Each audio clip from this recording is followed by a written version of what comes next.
సత్యనారాయణ గారు, ఎన్పిఎస్ వాత్సల్య అనే ఒక పెన్షన్ కి సంబంధించి కూడా, అది కూడా చిన్నపిల్లల పెన్షన్ అంట.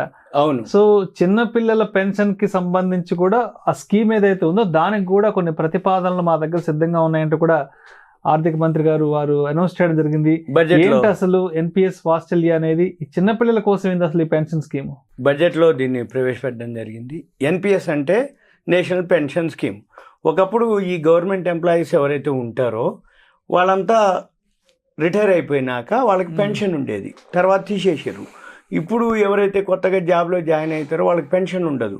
కానీ ఎన్పిఎస్ నేషనల్ పెన్షన్ స్కీమ్, దీంట్లో ఏం జరుగుద్ది అంటే 60 ఏళ్ల తర్వాత రిటైర్మెంట్ అయిన తర్వాత, అంటే గవర్నమెంట్ ఏం చేస్తుంది, నీకు ఇచ్చే శాలరీ అనుకోండి, నీకు ఇచ్చే ఎలవెన్స్లు అన్నిట్లో కొంత భాగం ఉంచి 60 ఏళ్ల తర్వాత నీకు పెద్ద మొత్తం వాళ్ళ దగ్గర పెట్టుకొని ప్రతి నెల నీకు 60 ఏళ్ళు అంటే 100 ఇయర్స్ వరకు లైవ్ ఎన్నేళ్ళు మీరు కనుక జీవించి ఉంచితే లాస్ట్ 60 ఇయర్స్ అప్పుడు వాళ్ళ శాలరీని బట్టి, వాళ్ళ ప్రమోషన్ బట్టి, వాళ్ళకున్న ఆ బెనిఫిట్స్ ఏవైతే ఉన్నాయో అవన్నీ మీకు పెన్షన్ రూపంలో ఇవ్వటం జరిగేది ఒకప్పుడు. ఇప్పుడు లేదు ఆ స్కీమ్. అంటే ఏం చేస్తుండ్రు, జాబ్లో మీరు జాయిన్ అయినప్పుడే ఈ పెన్షన్కి సంబంధించిన ఏవైతే ఉన్నాయో అవి ఇప్పుడే ఇస్తారన్నమాట. మీకు ఇస్తే మీరేం చేయాలి, అది కలిపి ఉంటుంది కాబట్టి ఆ పైసల్ని మీరు ఎన్పిఎస్లో సేవింగ్ చేయొచ్చు. ఈ ఎన్పిఎస్లో సేవింగ్స్ ఏదైతే చేస్తారో దాన్ని మనము ఎన్పిఎస్ అంటే నేషనల్ పెన్షన్ స్కీమ్. ఇది మామూలుగా ఎంప్లాయీస్కి ఇప్పుడు ప్రజెంట్ ఈ బడ్జెట్ నుంచి ఏంటిది, ఎన్పిఎస్ వాత్సల్య అంటే పిల్లల పేరుతో కూడా మనం ఏం చేయొచ్చు, ఒక పెన్షన్ అకౌంట్ ఓపెన్ చేసి, ఇది మైనర్ల పేరు, మైనర్లకి సింపుల్గా ఏం లేదు. ఇప్పుడు జనరల్గా ఈ అంటే ఎవరన్నా అంటే పిల్లలు డెలివరీ అయిపోగానే, మ్యారేజ్ అయిపోతే డెలివరీ అయిపోగానే వాళ్ళ పేరు మీద ఏం చేస్తారు, సేవింగ్స్ చేద్దామని అనుకుంటారు. జనరల్గా సేవింగ్స్ అంటే ఏంటి, బ్యాంక్లో డిపాజిట్ చేయొచ్చు, ఫిక్స్డ్ డిపాజిట్ చేయొచ్చు, షేర్ మార్కెట్లో మ్యూచువల్ ఫండ్ చేయొచ్చు, ఎస్ఐపీలు చేయొచ్చు. అలా కాకుండా ఇప్పుడు ఏంటిది, నేషనల్ పెన్షన్ స్కీమ్లో వాళ్ళ పేరు మీద ఒక అకౌంట్ ఓపెన్ చేసి ఈ తల్లిదండ్రులు ఎవరైతే ఉన్నారో వాళ్ళ పేరు మీద పర్ మంత్ ఎంతో కొంత సమ్ అమౌంట్ని వాళ్ళ పేరు మీద జమ చేస్తే ఇది ఎన్పిఎస్ వాత్సల్య. మేజర్ అయ్యేంత వరకు, మేజర్ అయిన తర్వాత ఆటోమేటిక్గా వాళ్ళకి వెళ్ళిపోతుంది. అంటే ఎవరైతే ఎవరి పేరు మీద పిల్లలకు చెందుతుంది. కరెక్ట్, వాళ్ళకి 18-19 వయసు వచ్చేటప్పటికి మేజర్ 18 ఏళ్ళు కాగానే వాళ్ళకి వచ్చేస్తుంది రైట్స్.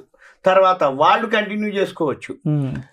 ఎప్పుడైతే వాళ్ళు ఆ 60 ఇయర్స్ ఏదైతే మెచ్యూరిటీ పీరియడ్ వస్తుందో అప్పటి నుంచి వీళ్ళకి ఒక స్థిరమైనటువంటి నికరమైనటువంటి ఆదాయం అంటే వీళ్ళు ఎప్పుడైతే జమ చేసిన అమౌంట్ని బట్టి, ఆ జమ చేసిన పీరియడ్ని బట్టి, జమ చేసిన మొత్తాన్ని బట్టి అప్పుడు వీళ్ళకి మంత్లీ పెన్షన్గా వస్తుంది. ఇది సింపుల్గా అనమాట. అయితే ఇది మంచి స్కీమ్. జనరల్గా ఏంటంటే ఎవరైతే ఎంప్లాయీ ఉన్నాడో అతను జాయిన్ కాగానే ఇప్పుడు ఎన్పిఎస్ ఏదైతే ఉందో ట్యాక్స్ బెనిఫిట్ కూడా ఉంది.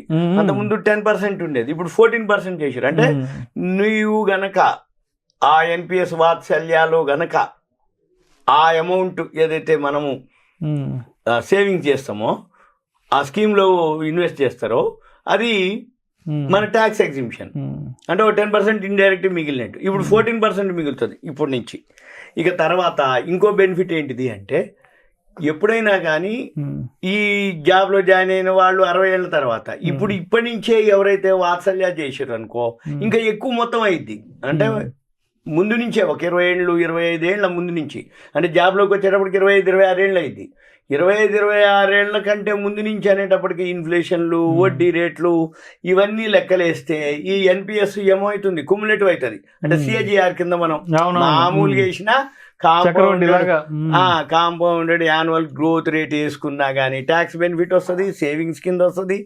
మళ్ళీ వీళ్ళకి ఒక రకమైన స్థిరమైన ఆదాయం. అప్పుడు మళ్ళీ మేజర్ అవుతారు కాబట్టి వీళ్ళకి అన్ని రైట్స్ అంటే వీళ్ళ పేరు మీద ఉంటుంది, వీళ్ళు కంటిన్యూ చేసుకోవచ్చు, ఇవన్నీ ఉంటుంది. ఇంకొకటి ఏంటి, పెద్దవాళ్ళు ఎవరైతే ఉన్నారో, ఎవరైతే వాళ్ళ పిల్లల పేరు మీద, అంటే జనరల్గా ఒక రకమైన అంటే తల్లిదండ్రులు అనుకోండి, వీళ్ళంతా ఏం చేస్తారంటే సంపాదించింది ఎవరైతే ఉన్నో వాళ్ళ పిల్లలకి చెందాలని అనుకుంటారు. ఈ పిల్లలకి చెందాలి అని అనుకునేది వేరే రూపంలో కాకుండా ఈ సేవింగ్స్ రూపంలో, అంటే గోల్డ్ కానీ, ల్యాండ్, లేకపోతే బిల్డింగ్ అనో, ఎసెట్స్ అనో, లేకపోతే పోస్ట్ ఆఫీసో, ఫిక్స్డ్ డిపాజిట్లో ఏదో ఒక రూపంలో సేవింగ్స్ చేస్తూ ఉంటారు. లేదు షేర్లలో మ్యూచువల్ ఫండ్ అనో, ఎస్ఐపి ఏదో చేస్తారు. ఇది ఒక రకమైనటువంటి సేవింగ్స్ కిందకే వస్తుంది ఎన్పిఎస్ కూడా. ఇది ఎక్కువ శాతం విలేజెస్లో కానీ, డిస్టిక్లో కానీ కొంచెం ఆలోచన ఉన్న వాళ్ళు చాలా మంది డైవర్ట్ అవుతారు. ఎందుకోసం అంటే ఇది లాంగ్ రన్ది, రెండోది ఇది గవర్నమెంట్ది. ఎప్పుడైతే గవర్నమెంట్ కాబట్టి సేఫ్టీ కానీ, సెక్యూరిటీ విషయంలో కానీ ఏదో జరిగిపోద్ది అనేది ఇంకా లేదు.